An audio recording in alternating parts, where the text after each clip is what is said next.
علیکم، میں ہوں ملک منور حسین کھوکھر۔ سینٹ کے چیئرمین اور ڈپٹی چیئرمین کا الیکشن پرسوں 12 مارچ کو ہونے جا رہا ہے۔ اس لحاظ سے الیکشن میں 35-40 گھنٹے باقی ہیں۔ اس تناظر میں ملک کی سیاسی صورتحال تیزی سے بدل رہی ہے، اس میں لمحہ بلمحہ گرمی پیدا ہوتی جا رہی ہے۔ آج دن بھر اہم واقعات ہوئے۔ الیکشن کمیشن آف پاکستان نے یوسف رضا گیلانی جو کہ چیئرمین سینٹ کے متفقہ امیدوار ہیں پی ڈی ایم کے، ان کا کامیابی کا نوٹیفیکیشن روکنے کی جو حکومتی درخواست تھی پی ٹی آئی کے ارکان کی، وہ مسترد کر دی ہے، اور الیکشن کمیشن نے یوسف رضا گیلانی سمیت تمام 48 نو منتخب سینیٹر کی کامیابی کا آج نوٹیفیکیشن جاری کر دیا ہے۔ اس حوالے سے یوسف رضا گیلانی کے خلاف اسلام آباد ہائی کورٹ میں جو درخواست دائر کی گئی تھی وہ بھی مسترد ہو گئی ہے، بلکہ ان کے بیٹے علی حیدر گیلانی کے خلاف ویڈیو سکینڈل پر مبنی اور انہیں نیل کرانے کے لیے بھی درخواست اسلام آباد ہائی کورٹ سے مسترد ہو گئی ہے۔ یوسف رضا گیلانی کے خلاف درخواست پر الیکشن کمیشن نے مزید 18 مارچ کو سماعت کرنے کا فیصلہ کیا گیا ہے، اور پی ٹی آئی کے اراکین نے جو درخواست گزار تھے اس پر الیکشن کمیشن آفس کے باہر پریس کانفرنس کرتے ہوئے الیکشن کمیشن کے اس فیصلے پر شدید تحفظات کا اظہار کیا ہے، مگر الیکشن کمیشن کا یہ کہنا ہے کہ وہ زبانی کلامی باتوں پر کسی کو نائل نہیں کر سکتے۔ جو لوگ ویڈیو میں موجود ہیں وہ سارے بیان ایک ویڈیو میں موجود ایک رکن کا بیان الفی بھی جمع کرایا گیا، مگر الیکشن کمیشن نے تمام 4 افراد کے بیان الفی دینے کو کہا، اور 16 اراکین جن کی وہ حکومت بات کرتی رہی ہے کہ ہمارے 16 ارکان بکے ہیں، ان کے بھی نام الیکشن کمیشن نے مانگے ہیں، اور لین دین کا ثبوت بھی مانگا ہے۔ اور الیکشن کمیشن کے اراکین جو کہ سماعت کر رہے تھے انہوں نے کہا کہ ووٹ خریدنے والے اگر نائل ہیں تو پیسے لینے والے کس طرح اہل ہو سکتے ہیں۔ تو خیر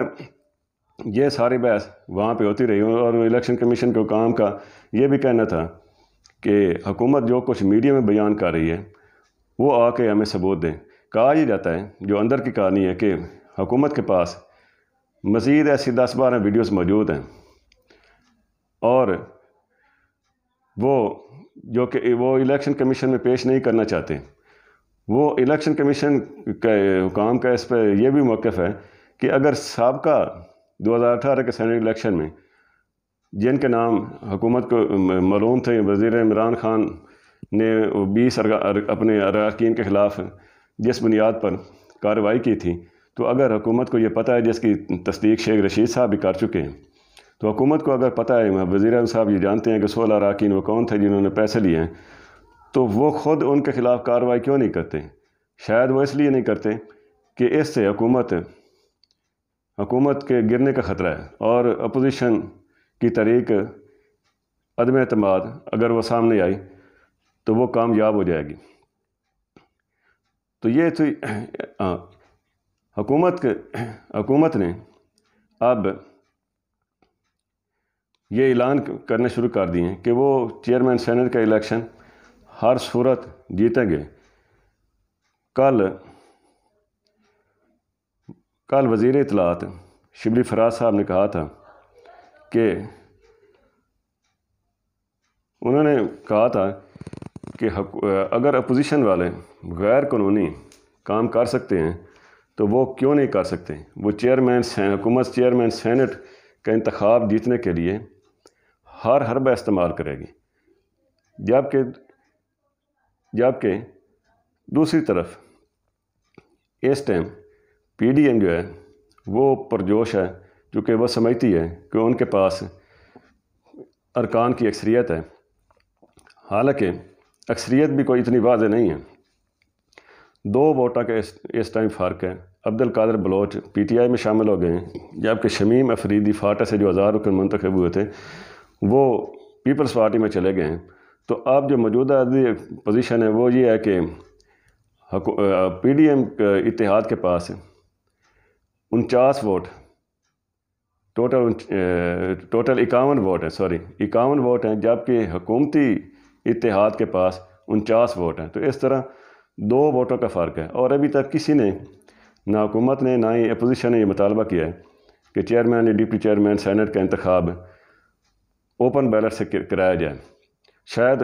دونوں اس میں اپنا مفاد سمجھ رہے ہیں۔ تو اس بات کا امکان موجود ہے کہ جس طرح حکومتی ارکان نے سینٹ کے ممبران کے چناؤ میں جس طرح ان کے ارکان بکے ہیں، یا کسی اور ڈیل کے تحت انہوں نے یسر رضا گیلانی کو ووٹ دیا تھا، اور دیگر صوبوں میں جیسے سندھ میں شکایات ہیں، تو یہاں چیئرمین اور ڈپٹی چیئرمین کے الیکشن میں بھی یہ امکان موجود ہے کہ ہو سکتا ہے کہ سرکاری جو حکومتی اتحاد ہے اس کے سینیٹر یسر رضا گیلانی کو ووٹ دے کر ان کی مزید واضح اکثریت سے کامیابی نے یقینی بنا دیں، جبکہ حکومت پر امید ہے، اور وہ جو ہے وہ یہ سوچ رہی ہے کہ وہ ہر حربہ استعمال کر کے یہ 2 ووٹوں کی جو کمی ہے وہ اسے یقینی طور پر پورا کر لیں گے، اور وہ الیکشن میں کامیاب ہو جائیں گے۔ دوسری طرف صورتحال یہ ہے کہ پی ڈی ایم نے اپنے ڈپٹی چیئرمین کا کل سے اعلان کر رکھا ہے۔ جے یو آئی کے عبدالغفور حیدری صاحب ان کے امیدوار ہیں، اور جس کو حکومت نے بھی ڈپٹی چیئرمین بنانے کی آفر کی تھی، اگرچہ بعد انہوں نے کہا کہ انہوں نے ویسے ہی پرویز خٹک صاحب نے ویسے ہی مذاکراً کہہ دیا تھا، مگر بات ہوئی اور اس کی جے یو آئی نے مذمت بھی کی ہے، اور مولانا فضل الرحمان نے یہاں تک کہا ہے کہ وہ حکومت کی اس پیشکش کو حکومت کو تسلیم ہی نہیں کرتے، تو وہ پیشکش کیسے قبول کریں؟ وہ حکومت کی اس پیشکش کو جوتوں کی نوک پر رکھتے ہیں، جبکہ حکومت نے اس سے قبل عوامی نیشنل پارٹی، یہ پرویز خٹک صاحب کا وفد عوامی نیشنل پارٹی کے پاس بھی گیا تھا، اور انہیں بھی یہ آفر کی تھی کہ آپ ڈپٹی چیئرمین ہمارے بن جائیں۔ ان کے پاس بھی دو ووٹ ہیں۔ اسی طرح ایم کیو ایم نے بھی پہلے یہ مطالبہ ان کا سامنے آیا تھا کہ انہیں ڈپٹی چیئرمین کو عہدہ دیا جائے۔ فاٹا سے ایک سینیٹر ہیں ہدایت اللہ خان، انہوں نے بھی مطالبہ کیا کہ ڈپٹی چیئرمین فاٹا سے لیا جائے۔ تو اس صورتحال میں ابھی حکومت کو ڈپٹی چیئرمین کا امیدوار سامنے لانے میں بھی فی الحال وہ کوئی فیصلہ نہیں کر پائی، اور اتحادی پارٹی کے جو اجلاس کل بھی ہیں آج یہ فیصلہ ہوا ہے کہ ڈپٹی چیئرمین خیبر پختونخوا سے حکومت نے لانے کا فیصلہ کیا ہے، اور وزیر اعظم نے تمام اتحادی جماعتوں کو، باقی اتحادی ارکان کو اعتماد میں لینے کے لیے کہا ہے۔ 2-3 اور بھی نام حکومت کے سامنے زیر غور ہیں، ان میں اعجاز چودھری صاحب ہیں، ولید اقبال صاحب ہیں، اور ایک نام ہے جو کہ ابھی میرے ذہن میں نہیں آ رہا، تو ان پر بھی غور و خوض ہو رہا ہے، مگر ابھی جو فیصلہ کیا گیا ہے جس پر اتحادی جماعتوں کے اعتماد میں لینے کا فیصلہ کیا ہے وہ ہے مرزا فریدی صاحب خیبر پختونخوا کے۔ تو یہ ہو سکتا ہے کہ کل تک وہ امیدوار کو فائنل ہو جائے۔ حکومت کے پاس اب یہ آپشن ضرور موجود ہے کہ جو اتحادی ان کے ناراض ہوں گے انہیں وہ وزارتیں یا کوئی اور عہدے دے کے انہیں اکاموڈیٹ کر سکتے ہیں۔ تو اس لحاظ سے چیئرمین اور ڈپٹی چیئرمین کا عہدہ بھی حکومت کے لیے، نہ صرف حکومت کے لیے بلکہ پی ڈی ایم کے دونوں کے لیے چیلنج بن چکا ہے۔ دیکھتے ہیں اس کا فیصلہ کیا ہوتا ہے۔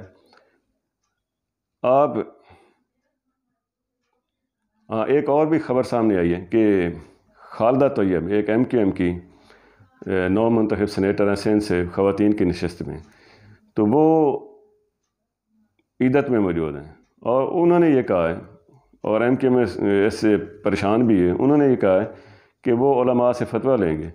کہ وہ ان حالات میں جب کہ وہ عیدت میں گھر سے باہر نہیں جا سکتی، کیا وہ سینٹ کا سینٹ میں اپنا ووٹ کاسٹ کر سکتی ہیں۔ تو اس لحاظ سے اگر وہ اجلاس میں شریک نہ ہوئیں تو حکومت کا ایک ووٹ کم ہو جائے گا۔ یہ بھی ہو سکتا ہے کہ کوئی انہیں اسپیشل اجازت مل جائے کسی اور رکن کو ان کی جگہ پہ ووٹ کاسٹ کرنے کی، بہرحال یہ امکان موجود ہے۔ تو حکومت کے جن لوگوں نے ووٹ دینے سے انعراف کیا تھا سینٹ ممبران کے چناؤ میں، اس میں بھی بہت ساری باتیں سامنے آ رہی ہیں۔ ایک پہلو یہ سامنے آیا ہے کہ سینٹ کے انتخابات میں نہ صرف پی ٹی آئی بلکہ نون لیگ اور اپوزیشن جماعتوں کے، نون لیگ کے 4 اور کہا جاتا ہے کہ ساری اپوزیشن جماعتوں کے 6 ارکان، انہوں نے بھی فرور کراسنگ کی، انہوں نے بھی خفیہ ووٹ حفیظ شیخ صاحب کو دیا تھا۔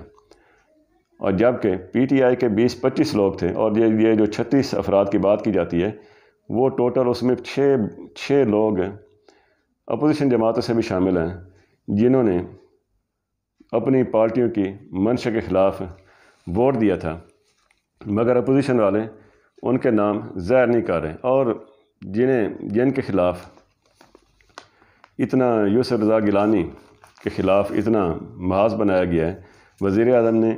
انہیں کرپٹ ترین انسان کا لقب دیا، جس سے انہوں نے اعتماد کا بورڈ لیا۔ تو آپ اگر ماضی میں جائیں تو یہ دیکھیں کہ جب یوسف رضا گیلانی 2008 میں وزیر اعظم بنے تھے، اس وقت نمل کالج جو کہ عمران خان نے بنایا تھا، ان کی اس نمل کالج کا افتتاح یوسف رضا گیلانی نے بطور وزیر اعظم کیا تھا، اور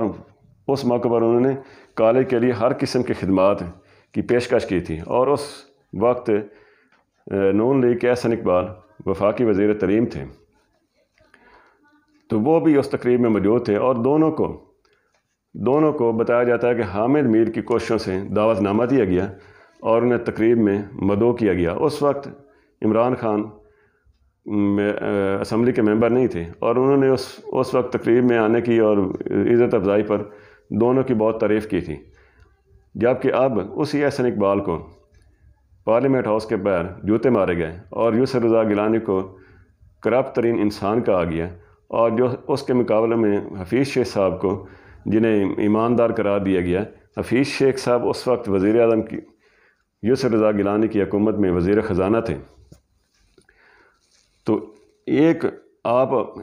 اس لحاظ سے دو عملی دیکھیں کہ حکومت اور وزیر اعظم کا اس وقت قوم کے سامنے کون سا بیانیہ پیش کیا جا رہا ہے، تو لگتا تو یہی ہے کہ جو شخص اس وقت حکومت کی سپورٹ کرے اسے ایماندار ٹھہرایا جاتا ہے، اور جو مخالفت کرے اس سے بد دیانت اور کرپٹ قرار دے کر اس کے خلاف پروپیگنڈا کیا جاتا ہے، اور پھر اس پر کوئی ثبوت بھی نہیں دیے جاتے۔ آپ یہ دیکھیں کہ عبدالقادر بلوچ صاحب، یہ وزیر اعظم صاحب نے خود کہا کہ بلوچستان میں 70 کروڑ ریڈ لگ گیا ہے، اور یہ بھی باتیں ہیں کہ انہیں 70 کروڑ لے کر ان کو ٹکٹ دیا گیا، اور کس طرح پھر ان سے ٹکٹ واپس لینے کی باتیں کی گئی، اور پھر انہیں باپ پارٹی میں شامل کر کے اپنے 2 امیدواروں کو وڈرا کروا کر انہیں کامیابی دلائی گئی، اور وہ آ کے پھر پی ٹی آئی میں شامل ہو گئے ہیں، اور کہا یہ جا رہا ہے کہ یہ جہانگیر ترین صاحب کا توڑ پیدا کیا گیا ہے، ان کے پاس اتنا پیسہ ہے کہ وہ جہانگیر ترین والا کام کر سکتے ہیں، اور شاید اسی بنیاد پر یہ دعوے کیے جا رہے ہیں کہ وہ چیئرمین اور ڈپٹی چیئرمین کا ووٹ بھی ڈپٹی چیئرمین اور چیئرمین بنانے میں یہ حکومت کامیاب ہو جائے گی۔ خیبر پختونخوا میں بھی جس طرح فرحت اللہ بابر اور جماعت اسلامی کے خاتون رکن ناکام ہوئے ہیں، اس کے پیچھے بھی پیسوں کے لین دین کا معاملہ تھا، اور پی ٹی آئی نے وہاں پہ ووٹ خریدے، مگر ان کے خلاف کوئی ثبوت پیش نہیں کیا گیا۔ آج حکومت کو ایک دھچکا اور بھی لگا کہ ڈسکا کے الیکشن کے حوالے سے، الیکشن روکنے کے حوالے سے سپریم کورٹ میں جو درخواست تھی، اس پر بھی سپریم کورٹ نے حکم امتناعی دینے سے گریز کرتے ہوئے الیکشن کمیشن